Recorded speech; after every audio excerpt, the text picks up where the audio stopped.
তুমি মেসওয়াক করো না শুধু এই কারণে এটা রাসূল করছে দেখে।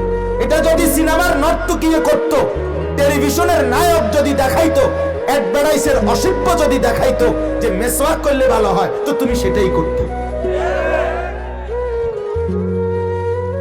ইচ্ছা করে জেনে বুঝে ঠান্ডা মাথায় মেসওয়াক করো। তুমি ব্রাশ করো, টুথপেস্ট দিয়ে দাঁত মাজো সারা জীবন, কেন? কেন এটা বেঈমান থেকে আসছে, এটা রাসূল থেকে আসছে। এই জন্য এটা ছেড়ে দিলাম, পরিষ্কার বলে দিলাম, মদিনার বন্ধু মুহাম্মদ, আমি মূলত তোমার দুশমন, তুমি আমার দুশমন, আমি তোমার লগে নেই। নাই তো বলেন, বলেন এটা এই মিসওয়াক করা এটা হুজুরদের জিনিস না রাসূলুল্লাহ সাল্লাল্লাহু আলাইহি ওয়াসাল্লামের সুন্নাহ? তাইলে